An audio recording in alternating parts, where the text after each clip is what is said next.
Vous aimez mieux les disques ou la radio? Mais c'est du podcast, du podcast. Oui, très bien, je vois très bien. Tous les invités ont répondu présent. C'est la bonté même, la générosité. Nous sommes arrivés à un carrefour historique. Nous sommes en veine de générosité tous les deux. Qu'est-ce que cela signifie ? Le Podcaston, c'est le premier rassemblement caritatif des podcasts francophones propulsés par Altrui. Nous vous remercions de soutenir les associations qui seront mises en avant pendant cet événement.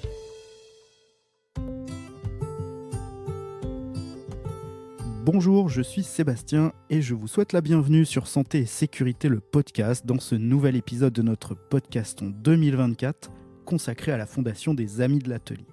Le Podcaston, c'est un événement caritatif dans le milieu du podcast, durant lequel, pendant 7 jours, plus de 300 animateurs et animatrices de podcasts se mobilisent pour mettre en valeur le monde associatif et ses valeurs. Si vous avez écouté les épisodes précédents, mon invité ne vous sera pas étrangère puisque je suis à nouveau accompagné de Sandra Gardel de la Fondation des Amis de l'Atelier. Salut Sandra. Salut. Comment ça va aujourd'hui Sandra ? Écoute, je vais très bien. Je suis ravie d'être là. Eh bien super, moi aussi c'est un plaisir de t'avoir à notre micro toute cette semaine. Pour les auditeurs qui n'auraient pas forcément écouté les épisodes précédents et qui prendraient cette série de notre Podcaston 2024 en cours, est-ce que tu pourrais nous redire un petit mot sur toi et la Fondation ? Avec plaisir. Donc, je m'appelle Sandra Gardel. Je suis directrice de la communication et de la collecte de la Fondation des Amis de l'Atelier. C'est une très belle fondation qui accompagne 4000 personnes, enfants et adultes, en situation de handicap mental, psychique et avec autisme, dans ses 100 établissements, services et dispositifs, et ce, depuis plus de 60 ans. Ça marche. Alors, aujourd'hui, Sandra, tu souhaitais nous parler de handicap. Oui, tout à fait. Eh bien, nous intervenons dans le champ du handicap mental, du handicap psychique et des troubles du spectre autistique. Alors, quand on parle de handicap, c'est très large. Il y a le handicap visible et invisible. Il y a aussi des handicaps qui sont liés à des problèmes de santé. Par exemple, le diabète est considéré dans le champ du handicap. Nous, on travaille vraiment à l'accompagnement des personnes qui ont des handicaps mentaux, psychiques ou avec autisme, dans l'ensemble des pans de la vie. Vie sociale, vie quotidienne, vie professionnelle, logement, etc. Mais il faut savoir que si on peut parler de chiffres du handicap, tu vas voir, les études, elles varient en fonction de la définition exacte du handicap, de ce qu'on met dedans. Mais globalement, on peut donner quelques chiffres. En gros, 10% de la population mondiale est touchée par le handicap. C'est beaucoup. 3,5 millions de personnes en France sont en situation de handicap, dont 700 000 en situation de handicap mental. Et en gros, même si on ne parle pas de handicap, mais même de maladie psychique, par exemple, une personne sur 4 sera un jour touchée par la maladie psychique en France. Un autre chiffre qui est un peu alarmant et qui peut nous sensibiliser tous, parce que tu le répétais au départ, mais le handicap, c'est l'affaire de chacun et surtout l'affaire de tous. Une naissance sur 100 est une naissance d'enfants autistes. Et cela, ça implique quoi ? Ça implique un certain nombre d'aidants familiaux. En France, il y a 9 millions d'aidants. C'est énorme. Au sein de la Fondation les Amis de l'Atelier, vous avez une âme de recherche et d'innovation. C'est des sujets très importants pour vous. Je voulais qu'on parle de sous aujourd'hui, d'argent, parce que c'est le nerf de la guerre et que ces projets, ils ont besoin d'être financés. Les recherches, l'innovation a besoin d'argent pour être financée. C'est aussi pour ça qu'on fait cette série de podcasts aujourd'hui. La Fondation des Amis de l'Atelier, comme la majorité des acteurs du handicap, vous êtes une association à but non lucratif, je crois. Oui, voilà. Alors, on est même une fondation, ce qui est un peu comme une association, mais en fait, une association, c'est une association de personnes. Et une fondation, c'est une association de fonds. Et on est reconnu d'utilité publique. Mais effectivement, au départ, c'est une association loi 1901. Bon, très bien. Merci pour ces précisions. Est-ce que tu peux nous expliquer du coup comment est financée la fondation, pardon, hein. Voilà, je m'égare. Oui, est-ce que tu peux nous expliquer et nous raconter les modes de financement de la fondation ? Dans le secteur médico-social et principalement en ce qui nous concerne dans le secteur du handicap, nous sommes financés à 98% par les ARS et les conseils départementaux pour ouvrir et accueillir dans nos établissements et services les personnes en situation de handicap. Donc, je dirais que sur la grosse partie de notre activité, nous sommes financés. Par contre, sur le reste, c'est-à-dire sur, l'accompagnement plus précis sur la mobilité, sur le sport, sur l'éveil multisensoriel, sur les ateliers, sur des projets citoyenneté, sur certaines rénovations ou transformations d'établissements. Nous ne sommes pas financés et nous devons trouver des fonds pour financer ces projets. Tu le soulignais tout à l'heure, l'innovation fait partie de l'ADN de la Fondation et nous avons besoin de trouver des fonds pour financer des projets, qu'ils soient autour de la mobilité, du sport, de l'éveil multisensoriel, de la citoyenneté ou même parfois la rénovation, la transformation de certains de nos établissements pour créer des ateliers. En gros, pour optimiser en fonction des besoins des personnes que nous accompagnons sur tous les pans de leur vie, c'est-à-dire leur vie sociale, leur vie quotidienne, leur vie professionnelle, leur logement. Voilà, donc nous avons besoin aujourd'hui, effectivement, de trouver des fonds qui ne soient pas des fonds déjà donnés par les ARS ou les conseils départementaux.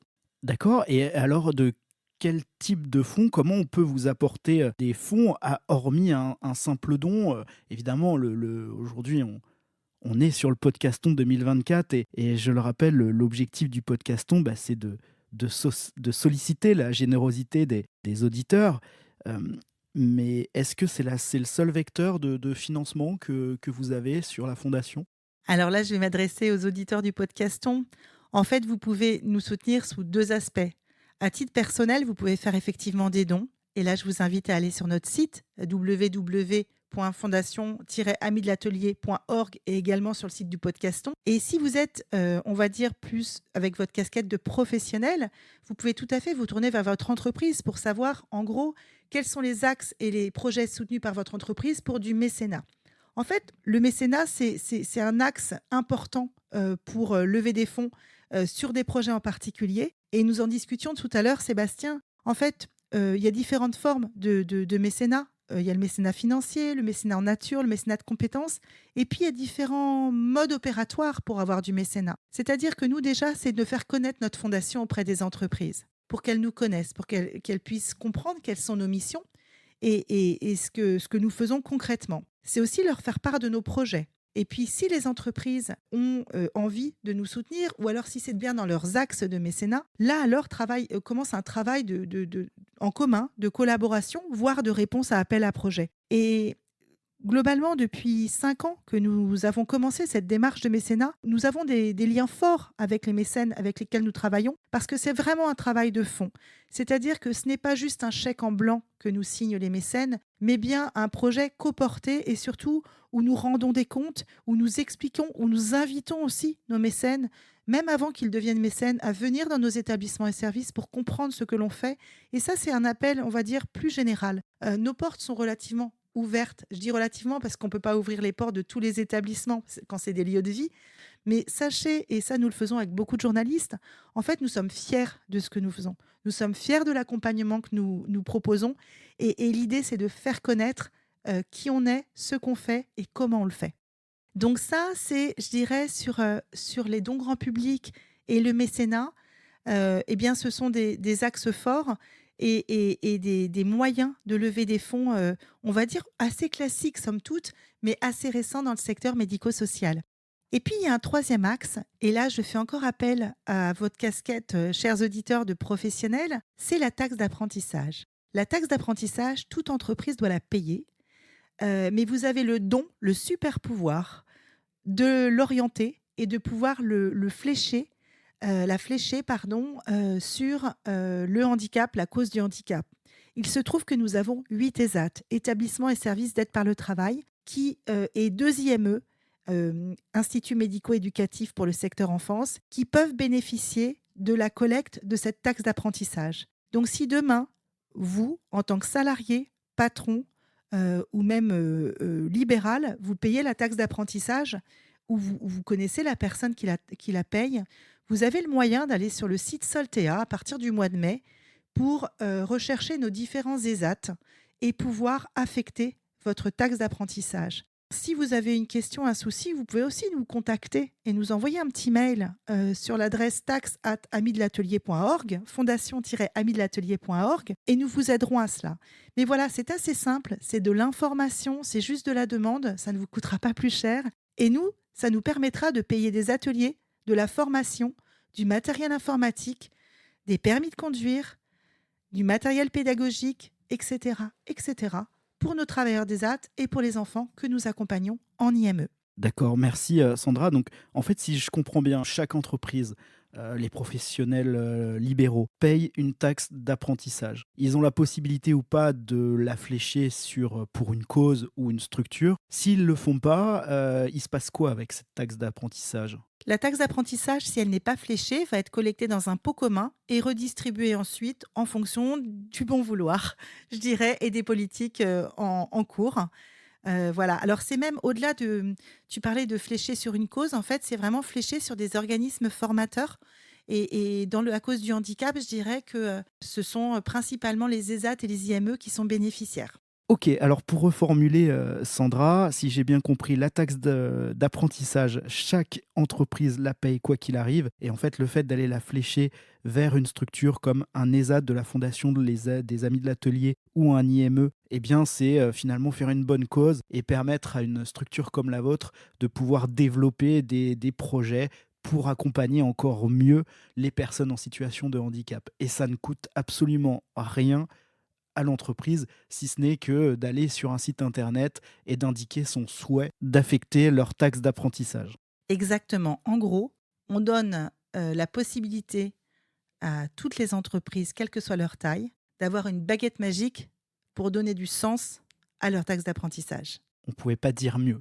Alors, ce qu'on vous propose maintenant avec Sandra, c'est d'écouter 2 capsules sonores sur laquelle 2 directrices de la Fondation vont nous partager la manière dont elles ont financé des projets de leur établissement au travers le mécénat. Alors, pour la première capsule, on entendra Sabine Lucot, qui est directrice de la plateforme Insertion et Emploi, qui va nous parler de son projet de parcours inclusif. Et puis, sur la deuxième capsule, nous entendrons Béatrice Ouambagé-Georget, qui est directrice du foyer d'hébergement et du CAJ, le centre d'accueil de jour Les Robinsons, et qui, elle, nous parlera d'un projet de parcours sport et santé. Sabine et Béatrice vont tout nous expliquer dans ces 2 petites capsules sonores. Est-ce que tu peux peut-être nous en dire un mot, toi, Sandra, sur ces projets ? Oui, ce sont 2 projets ambitieux qui ont pu voir le jour et qui sont en cours grâce au mécénat. Le premier projet, c'est le projet de parcours inclusif. C'est un projet qui vise à impulser une nouvelle dynamique d'inclusion innovante en proposant un panel d'ateliers et de remobilisation dans un espace dédié. Donc, c'est Sabine et son équipe, avec la plateforme Insertion et Emploi, qui ont pensé ce panel d'ateliers sur différentes thématiques. La confiance en soi, la socialisation, le bien-être et la montée en compétences. Et typiquement, ce genre d'atelier, qui peut être même un atelier, on va dire, au-delà même de travailler le projet professionnel, plutôt de création d'autonomie, de bien-être et même presque de développement personnel, je dirais, pour les personnes accompagnées, ne pouvait être financé que par des fonds privés. Sabine va vous expliquer en fait la démarche, bien sûr, de création de ce projet, mais surtout comment nous avons œuvré avec les équipes de Sabine pour mettre en place un financement à travers du mécénat de différents mécènes. Donc ça, c'est un premier projet qui a été vraiment très, très riche. Et ensuite, le projet de Béatrice, c'est un projet, en fait, on va dire, de transformation de l'établissement pour favoriser le parcours sport-santé. Donc, il y a plusieurs phases, plusieurs parties à ce projet, avec un réaménagement, une transformation en salle de sport de l'une de salles qui était en sous-sol, qui est toujours en sous-sol, au foyer, mais avec une possibilité justement de pouvoir créer un espace avec des équipements sportifs pour favoriser le sport des résidents, et également un genre de parcours en plein air, qui complète d'ailleurs une zone ruche, parce qu'ils ont des ruches là-bas. En fait, en gros, c'est quoi ? C'est de pouvoir donner la possibilité, l'envie, la motivation aux résidents de pouvoir augmenter leur activité physique, que ce soit en intérieur ou en extérieur. L'objectif est également de faire sortir les résidents dehors et d'utiliser l'environnement naturel comme support physique dans son parcours sport-santé. Enfin, ce sont bien Sabine et Béatrice qui vous en parleront le mieux.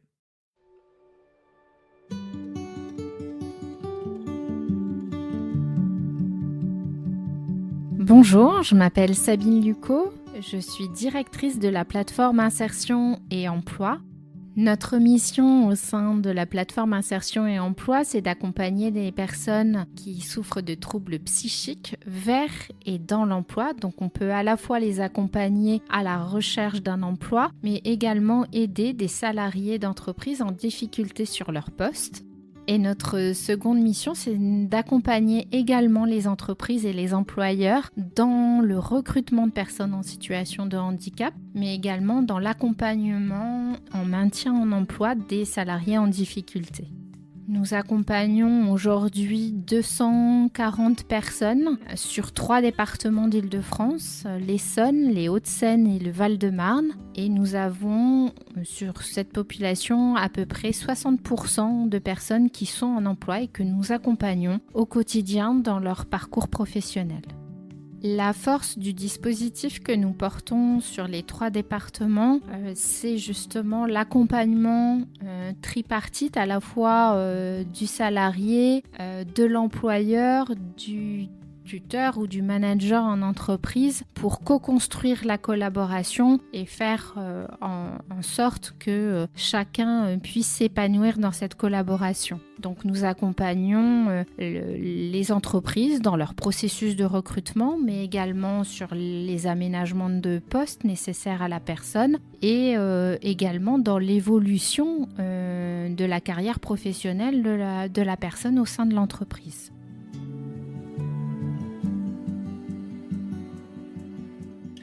À l'arrivée de la pandémie et lors du premier confinement, notre première préoccupation a été de maintenir le lien avec les personnes que nous accompagnons et de les garder mobilisées dans une dynamique positive et constructive. Il faut savoir que les personnes que nous accompagnons, qui sont en recherche d'emploi, sont très désocialisées. Donc nous avons réfléchi à des actions qui pourraient mobiliser et maintenir le lien avec nos bénéficiaires et profiter de cette période particulière pour les aider à développer leur employabilité.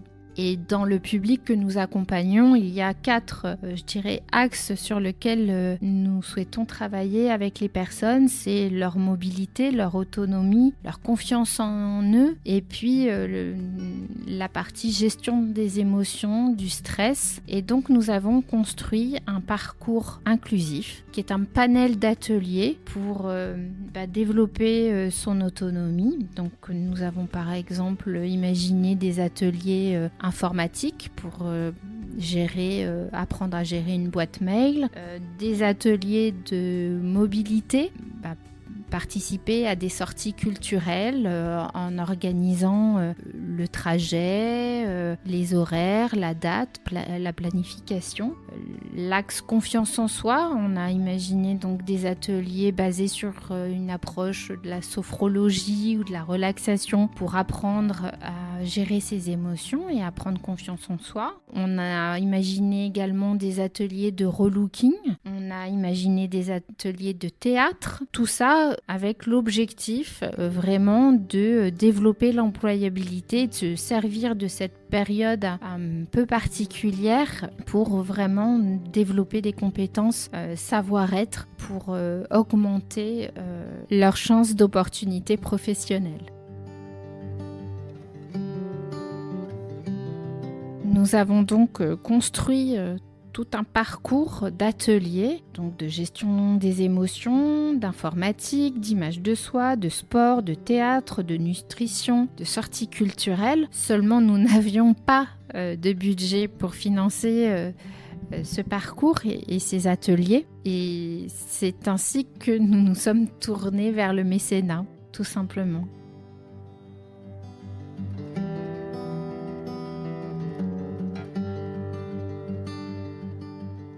Avec l'aide de notre responsable mécénat au sein de la Fondation des Amis de l'Atelier, nous avons tout d'abord écrit le projet avec des étapes, un rétro-planning, un budget qui nous a permis ensuite de candidater auprès de fondations, de structures, d'entreprises pour faire appel donc au mécénat. Et c'est ainsi que nous avons rencontré 3 mécènes qui ont bien voulu nous accompagner sur ce projet.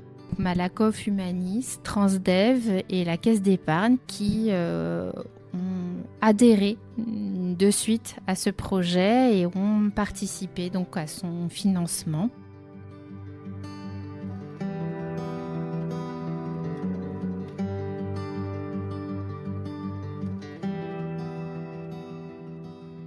Donc après avoir construit ce projet avec notre responsable mécénat, nous avons candidaté auprès de fondations, donc Malakoff, Humanis et la fondation Transdev. Nous avons tout d'abord fourni un dossier étayé avec un budget prévisionnel, avec des actions et des outils d'évaluation aussi pour mesurer l'impact social et à vocation également professionnelle.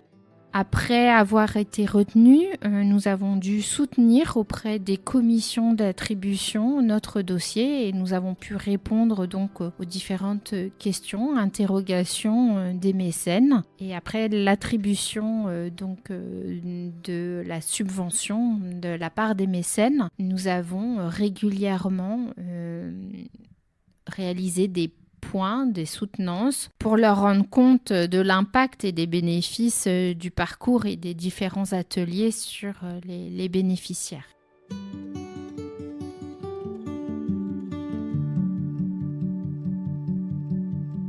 Ce qui est formidable dans ce mécénat, c'est vraiment d'avoir co-construit avec le mécène le parcours.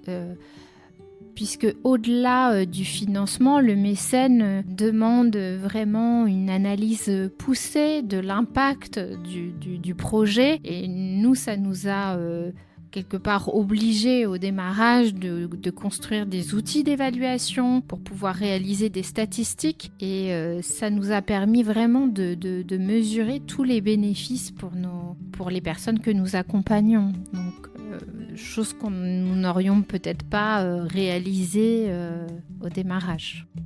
Autre intérêt de travailler avec un mécène, c'est effectivement d'avoir un regard extérieur sur notre activité, nous obliger aussi quelque part à nous remettre en question et d'avoir une expertise complètement extérieure et de l'entreprise aussi, puisque avant tout, un mécène, c'est aussi une entreprise, une administration, peu importe, mais un regard extérieur de professionnel.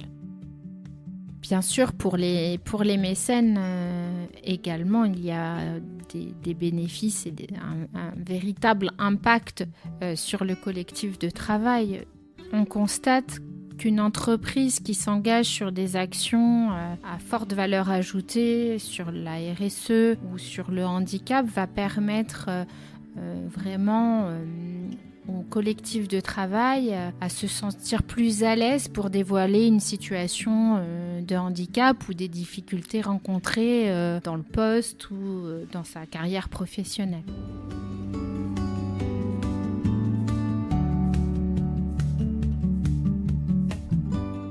Il est certain que de prime abord, le mécénat peut faire peur. C'est vrai que cela peut sembler être un exercice complexe et difficile, mais c'est l'opportunité justement de bien poser ses idées, de modéliser un concept, de créer des outils. Et puis surtout, on n'est pas seul.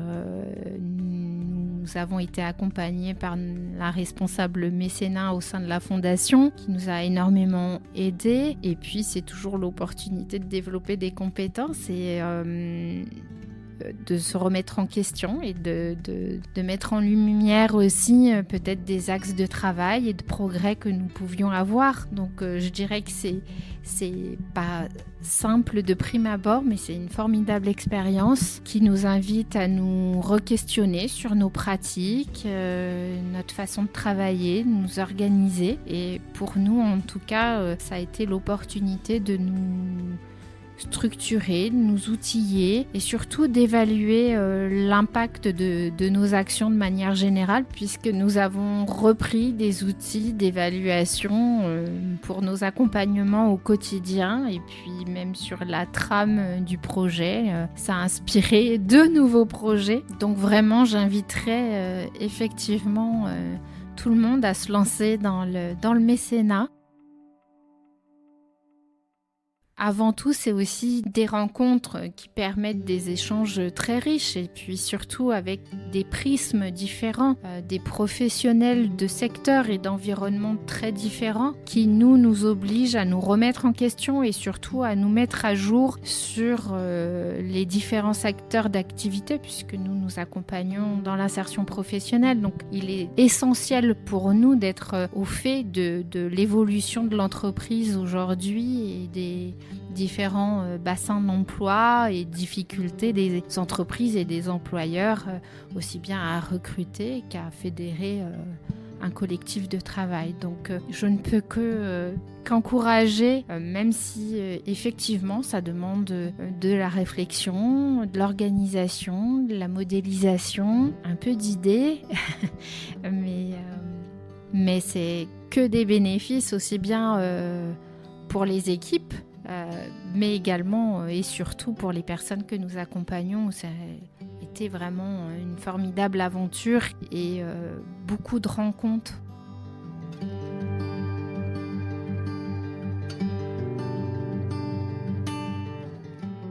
Grâce à ce mécénat et à la mise en œuvre de ce projet et de ces différents ateliers, nous avons de nombreux bénéficiaires qui ont pu accéder à un emploi.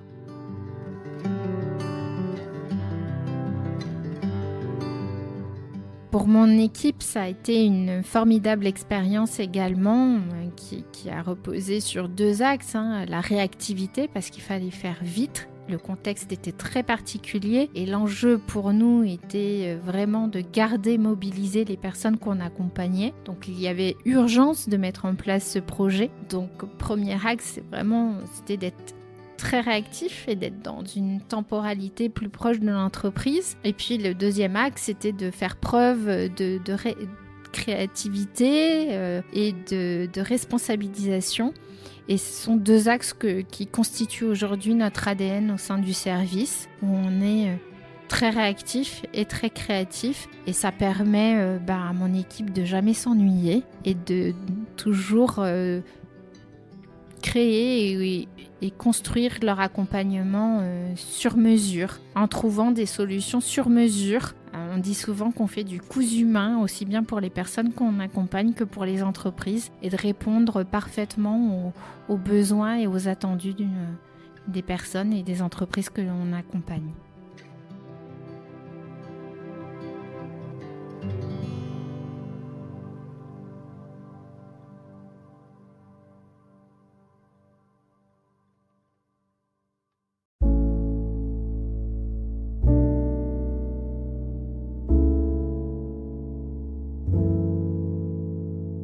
Bonjour, je m'appelle Béatrice Ouambagé-Georget, je suis la directrice du foyer Les Robinson et du CAJ Les Robinson. Alors, le foyer Les Robinson et le CAJ Les Robinson, ce sont 2 établissements de la Fondation. Les 2 se trouvent au Plessis Robinson et accueillent des personnes adultes en situation de handicap mental, psychique et quelques personnes qui sont autistes. Le foyer est un lieu d'hébergement. Bientôt, il sera un foyer de vie. Aujourd'hui, c'est un foyer d'hébergement. Et le centre d'accueil de jour, comme son nom l'indique, c'est un centre qui accueille des personnes en journée, du lundi au vendredi, pour faire des activités qui sont des activités support d'autonomie, d'inclusion, de prévention, de loisirs. Et ils sont là du lundi au vendredi. Alors, le projet pour lequel on a obtenu un mécène qui nous a aidé à son financement, c'est un projet qui s'appelle le parcours sport santé. C'est un projet qui s'inscrit dans le projet stratégique de la Fondation, mais pas que. Il s'inscrit également dans le projet d'établissement qui va de 2020 à 2025, au même titre que l'inclusion sociale, l'autodétermination, la prévention santé est un incontournable dans notre projet d'établissement et la prévention par le sport est un élément important dans notre projet.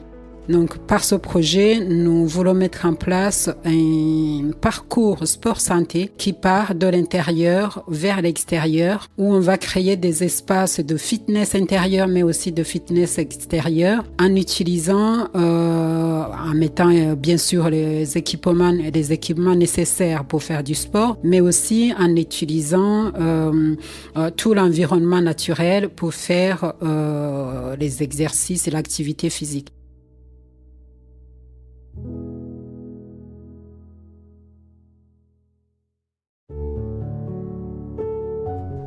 Alors, ce que nous voulons par ce projet, c'est surtout inscrire le sport dans les habitudes de vie des résidents, mais également dans les habitudes de vie des salariés, parce que, comme tout le monde sait, le sport participe au bien-être et au maintien pas seulement le maintien de la santé, mais le maintien de la bonne santé.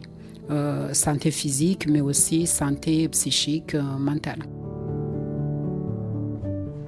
Comme je le disais tout à l'heure, c'est un projet qui se sert des éléments existants dans notre environnement. Il se trouve qu'aujourd'hui, nous avons un espace que nous nommons aujourd'hui espace atelier, qui est un lieu qui aujourd'hui nous sert de débarras.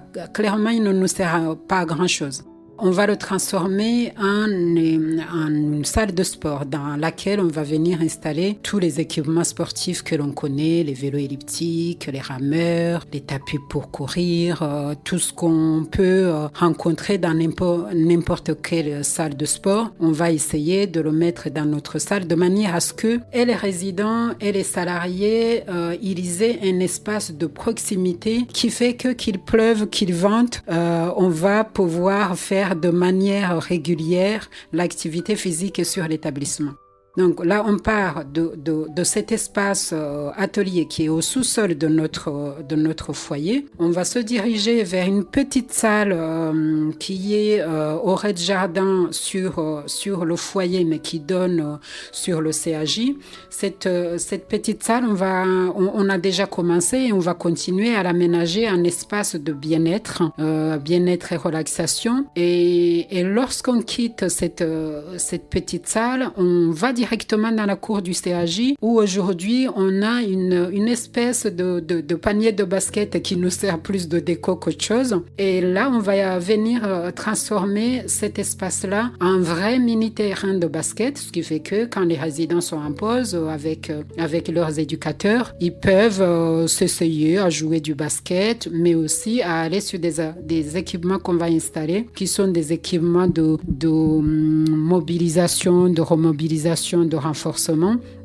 Ce qui fait que n'importe quel résident avec n'importe quelle mobilité, avec n'importe quel niveau en activité physique, il va pouvoir faire quelque chose. Alors, ce que j'ai oublié de dire, c'est que dans la salle de l'atelier, on va également y aménager une salle de danse Zumba qui fait que celui qui ne veut pas aller utiliser les appareils peut aller avec d'autres faire une petite séance de danse, de Zumba. C'est vraiment, on essaie d'amener une diversité et d'équipements et de possibilités pour que chacun, selon son niveau, chacun selon ses envies, ses appétences, chacun puisse trouver quelque chose qui lui plaît, ce qui va nous permettre de maintenir cette régularité. Alors, on a quitté la cour du CAJ avec le mini-terrain, avec deux appareils de mobilisation, la roue Taichi et autres équipements.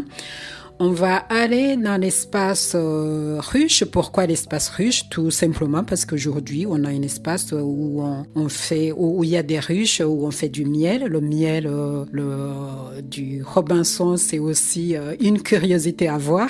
Les personnes peuvent aller courir jusqu'aux ruches parce qu'il y a des jolis escaliers qu'on va remettre aux normes pour permettre aux plus sportifs d'y aller en courant, d'y descendre ou d'y remonter. Et là, il y a des bancs qu'utilisent aujourd'hui plus les personnes de l'ESAT, les moniteurs et les travailleurs de l'ESAT. Ils pourront également, avec ces bancs, on va y installer des pédales, ce qui fait que on a juste à s'asseoir sur le banc pour, avec les pédales, faire une petite activité. Et puis, on va y installer d'autres appareils de fitness. Et une fois qu'on a terminé aux ruches, on continue le parcours. On va aller du côté du jardin des senteurs où tout au fond, on va aller trouver le vélo elliptique, le twister et pas mal d'autres appareils y seront installés.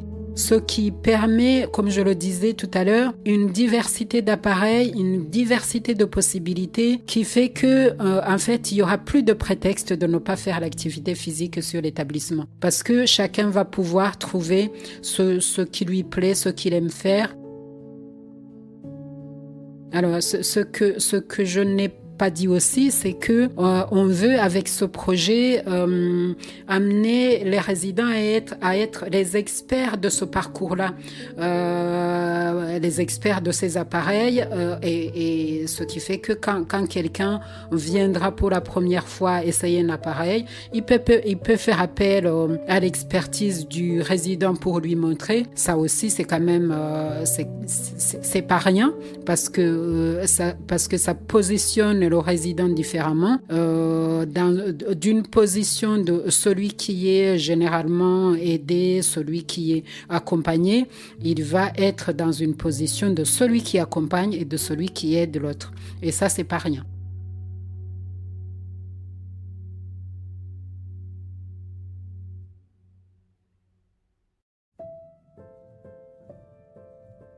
Comme je le disais tout au début, ce projet, il entre d'abord dans l'axe sport-santé de la Fondation, mais aussi dans notre projet d'établissement qui met au même titre que l'inclusion sociale. Il veut faire la prévention un des piliers de notre accompagnement.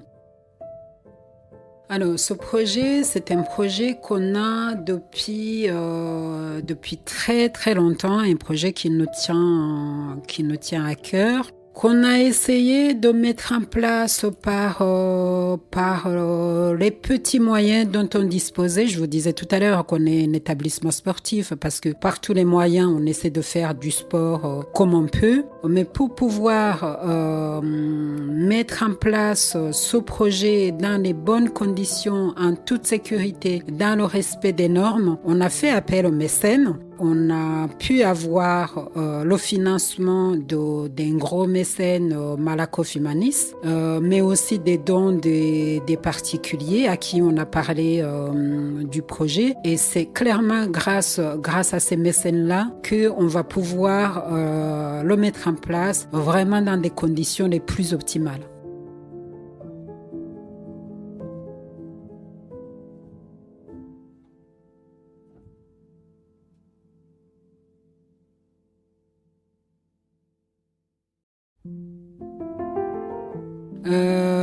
La rencontre avec Malakoff Humanis s'est faite grâce aux liens qui sont noués puis fidélisés d'année en année par des projets qu'on leur présente, que la Fondation leur présente, des projets qui sont souvent en co-construction avec eux grâce aux liens de confiance du coup qui sont bâtis entre la Fondation Malakoff Humanis et la Fondation des Amis de l'Atelier, qui permettent aux porteurs de projets comme nous de pouvoir les faire financer par cette fondation parce que on est animé par les valeurs communes, par les ambitions communes. Oui, c'est grâce à ces rencontres-là entre notre service communication et Malakoff Humaniste qu'on a pu mettre en place ce projet. Alors, concrètement, comment ça s'est déroulé? J'ai ce projet-là pour lequel je cherche désespérément les financements depuis plusieurs années. J'en parle à ma hiérarchie et aussi au service communication, qui en fait part à la Fondation Malakoff Humaniste, qui après nous demande de leur présenter notre projet. On leur présente d'abord par écrit avec tous les détails de tout ce qu'on sait dans le pilotage du projet, c'est quoi le projet, vous comptez le faire comment, de combien avez-vous besoin, vous comptez le faire à quelle échéance, quels sont les indicateurs pour l'évaluer, il a quoi comme impact sur les bénéficiaires, les résidents et les salariés. Une fois qu'il est écrit et présenté chez eux, ils ont leur process de validation qu'ils suivent. Ils le font voir, valider en interne et chez eux par tous leurs interlocuteurs, au conseil d'administration et autres. Une fois que dans leur process, il y a aussi le fait qu'on doit leur présenter oralement ce projet. Alors c'est du coup un résumé parce que l'écrit détaillé a été lu par tout le monde. On leur présente le résumé de notre projet et après on attend la réponse. Et il se trouve que à chaque étape de la construction de ce projet-là, on a gravi étape par étape en ayant à chaque fois des petites victoires et des validations jusqu'à l'étape finale où on sait que ce projet va être financé. Comparé au temps que j'ai mis dans la gestation du projet et le temps qu'on a mis à leur présenter, finalement, ça n'a pas été long. Le plus long a été de sortir le projet d'écrit et de leur envoyer. Une fois que le projet leur a envoyé, alors si je me rappelle bien, on a dû envoyer ce projet en septembre 2023 et en décembre, on avait la réponse. Donc, ça n'a pas été long. Alors que c'était un projet, en fait, que j'avais depuis au moins 3-4 ans dans mon ordinateur. Alors, le projet est tout récent, comme je le disais tout à l'heure. On a eu l'accord des financements en décembre, sachant que il y a toute une partie de remise ou de mise aux normes des espaces, notamment l'espace atelier qu'on va mettre aux normes, tout l'espace fitness extérieur, les escaliers qui vont aux ruches, l'espace du jardin des senteurs, tout cela, tous les travaux qu'on va faire, là ça démarre ce mois-ci. Avec ça, il faut que je l'annonce, avec l'échéance à venir où on prévoit de faire, là on s'inscrit totalement dans l'air du temps parce qu'on va faire ce que nous appelons des Olympiades. La première édition de nos Olympiades va se tenir à partir du lundi de Pentecôte qui est le 21 mai. Et c'est notre première échéance. Donc d'ici au 21 mai, on est plutôt dans la période de préparation, de travaux, de validation de devis, d'achat de matériel. Et à partir du 21 mai, ça démarre concrètement le projet. Et là, on va inviter nos mécènes à venir. On va inviter les autres résidents de la fondation, les salariés de la fondation.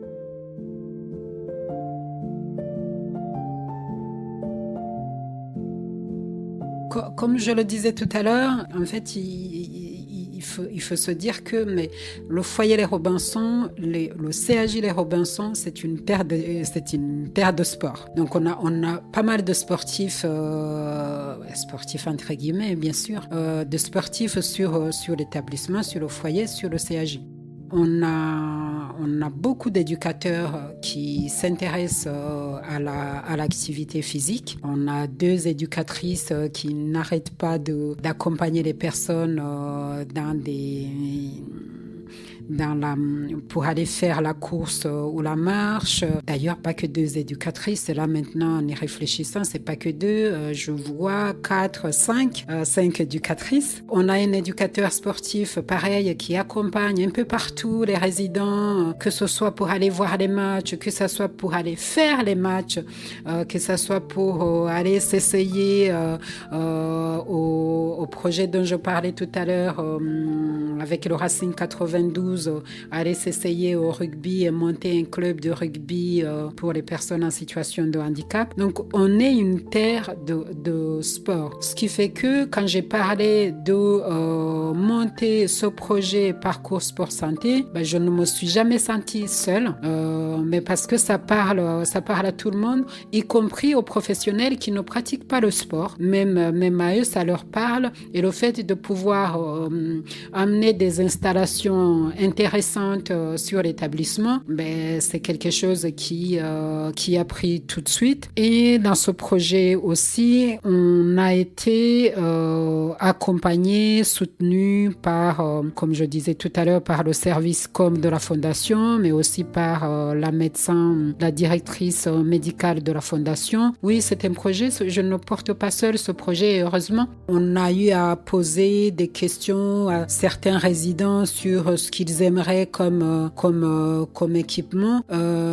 C'est un projet qui a été parlé dans un CVS avec les familles. C'est un projet où, en tout cas pour assurer sa réussite, j'ai eu envie d'en parler depuis sa conception jusqu'à aujourd'hui, sa mise en œuvre, d'en parler régulièrement aux personnes concernées, aux personnes qui vont l'utiliser, et les personnes qui vont l'utiliser, c'est les résidents, c'est les salariés.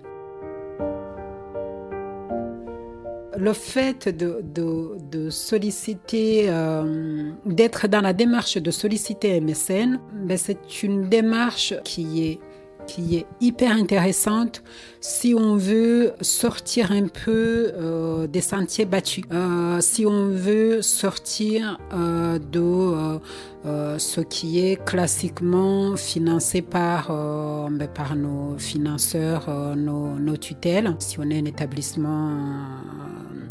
établissement sanitaire, on est financé par l'ARS, un établissement comme le nôtre, un établissement non médicalisé, on est financé par le conseil départemental. Si on veut mettre en place un projet qui nous tient à cœur, mais qui ne va pas trouver son financement dans le financement classique, clairement, faire appel aux mécènes, c'est la bonne option. D'abord, ça suppose qu'on croit en ce projet, parce que si on ne croit pas à son projet, on ne pourra pas le défendre, clairement. Il faut avoir foi dans son projet, avoir foi dans sa réussite, avoir foi dans sa pertinence et dans son intérêt sur le terrain. Pourquoi on tient absolument à ce que ce projet voit le jour, et aller solliciter un mécène, clairement, ça nous permet d'être innovants, ça nous permet d'aller au-delà de ce qui nous est demandé, et ça amène un vrai plus dans notre accompagnement, ça amène un vrai plus dans notre pilotage d'établissement, ça amène un vrai plus dans notre management de l'établissement et des personnes qui nous sont confiées.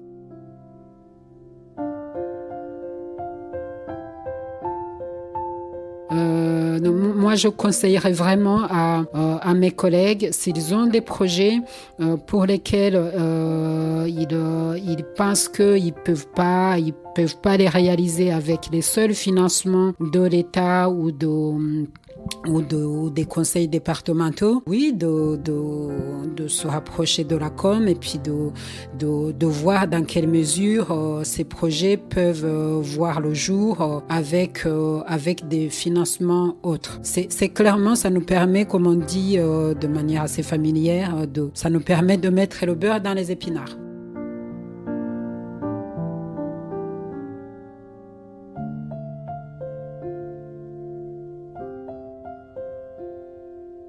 Je profite de cette occasion pour remercier nos mécènes. Dans nos mécènes, je parle de la Fondation Humanis, Malakoff Humanis, mais aussi les particuliers qui se reconnaîtront, qui ont accepté de prendre activement part à notre axe prévention sport-santé. En nous soutenant financièrement, ils ont permis de rendre possible la réalisation de ce projet et dans les conditions les plus optimales. Merci, merci, merci.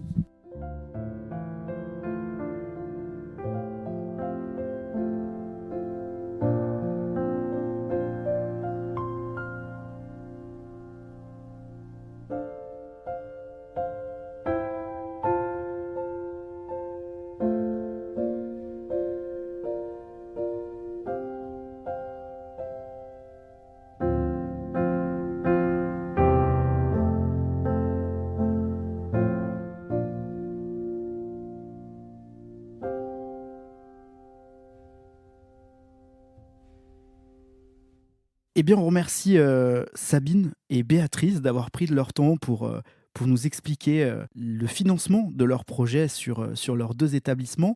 On a parlé de finances, Sandra. Est-ce qu'il y a, je pense qu'il y a d'autres moyens sur lesquels on peut venir en aide à la Fondation? Est-ce qu'il y a d'autres moyens de vous aider? Alors, il y a encore 2 axes, je dirais. Le premier axe que je souhaiterais développer, c'est n'hésitez pas à faire appel à nos ESAT, aux prestations de nos ESAT. Donc ça, c'est une première chose. On a des ESAT qui font de la restauration, des espaces verts, etc. Donc n'hésitez pas à vous tourner vers nos ESAT et même les ESAT de manière générale pour leur permettre de développer, on va dire, leur activité. Et puis, la dernière chose, c'est devenir une entreprise employeur. HANPLOYEUR. Devenir une entreprise employeur, c'est quoi ? C'est pouvoir ouvrir à l'insertion des personnes en situation de handicap. C'est pouvoir permettre aussi, une fois qu'on a ouvert cela, de permettre le maintien en poste de ces personnes. Et là, je dirais que c'est un maillage avec la plateforme Insertion et Emploi. Vous avez entendu Sabine Lucot parler tout à l'heure. Sabine, elle dirige la PIH, Plateforme Insertion et Emploi, et elle accompagne des personnes vers le milieu ordinaire. Et accompagner vers le milieu ordinaire, ça veut dire accompagner vers l'entreprise lambda, on va dire.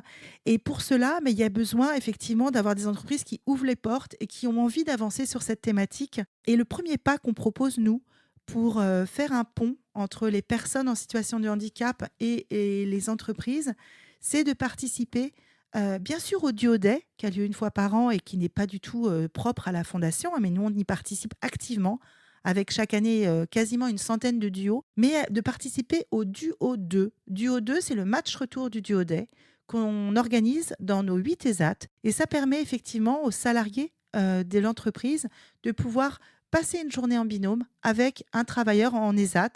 Et ce sont des projets très riches. Là, je peux vous dire que le changement de regard s'opère réellement. Et c'est parfois la première marche pour travailler ensemble.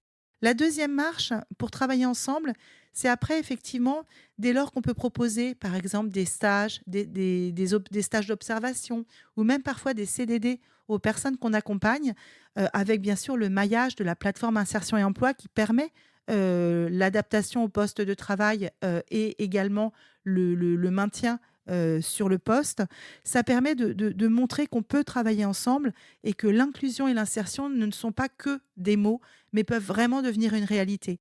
Donc voilà, par rapport à, tu vois, à tout ce qu'on s'est dit, oui, on a besoin de dons du grand public. Oui, on a besoin de mécénat parce que ce sont les 2 axes qui vont financer nos projets. On a besoin de taxes d'apprentissage pour financer nos actions de formation supplémentaires pour nos ESAT et nos IME, mais on a également besoin de tisser, de mailler avec l'entreprise de manière plus générale pour avancer sur l'insertion, sur l'inclusion réelle. Et tout ça, nous permet à différents degrés d'investissement de pouvoir vraiment avancer sur la cause du handicap. On le disait au départ, l'affaire de chacun, l'affaire de tous. On peut tous soutenir la cause du handicap à différents niveaux et de manière finalement assez simple. Merci Sandra pour toutes ces explications. Moi, je retiens aussi une chose de cette série de podcasts. Alors, elle n'est pas encore terminée. On a encore peut-être au moins 2 épisodes à tourner. Mais moi, ce que je retiens, c'est qu'en fait, votre métier, l'accompagnement, l'hébergement de personnes en situation de handicap, c'est très multimodal en fait. C'est pas juste les prendre en charge dans un établissement, ça va bien au-delà. Et tout ce que tu nous racontes cette semaine au travers ces épisodes, ça nous montre un peu, ça nous permet de découvrir tout le travail que vous, les professionnels du social, du médico-social, faites auprès de ces personnes en situation de handicap. C'est intéressant ce que tu dis quand tu dis effectivement ça illustre bien que c'est pas juste d'accompagner dans un établissement ou dans un service. Je vais te donner un exemple assez parlant. Tu vois, on a des éducateurs sportifs dans certains de nos établissements et tu pourrais dire un éducateur sportif, il est là pour leur faire du sport tous les jours. On pourrait considérer que c'est son job. Mais chez nous, un éducateur sportif, c'est au-delà de ça. C'est quelqu'un qui va étudier avec chacun ses besoins et son projet personnel. Et si certains ont des projets, par exemple, de courir des courses locales, de faire telle ou telle performance ou de pouvoir se mettre à tel ou tel sport, ils vont accompagner chaque résident dans son projet personnel. Et c'est là où on va au-delà juste d'être éduc sportif, c'est qu'on challenge en fait, on challenge chaque résident sur ce qu'il veut faire de sa vie. On parlait la dernière fois d'autodétermination. Tous les professionnels de la Fondation sont également là pour permettre l'autodétermination, c'est-à-dire cette capacité à choisir pour sa vie pour chacune des personnes qu'on accompagne. Je crois qu'on ne pouvait pas trouver un mot de la fin plus parfait que celui-là. Encore merci Sandra. On en a terminé avec ce 3e épisode de notre Podcaston 2024. Encore une fois, j'espère que vous aurez pu en découvrir davantage encore aujourd'hui sur les enjeux du handicap. Je vous invite encore à visiter le site du Podcaston, www.podcaston.org. Aujourd'hui, on parle de la Fondation des Amis de l'Atelier, mais il y a des centaines d'associations qui participent avec d'autres podcasts au Podcaston. Donc, vous pouvez aller les découvrir sur podcaston.org. Et puis, je le répète aussi, mais si vous en avez la possibilité et l'envie, ce sera l'occasion, en visitant le site du Podcaston, de faire, pourquoi pas, une promesse de don pour la Fondation des Amis de l'Atelier. Ça se passe là aussi très facilement sur www.podcaston.org. On compte sur vous. 1000 merci de nous avoir écoutés et d'être restés jusque-là. Je vous dis à demain dans un prochain épisode. Et n'oubliez pas, soyez acteurs de votre santé et de votre sécurité. Et surtout, prenez soin de vous.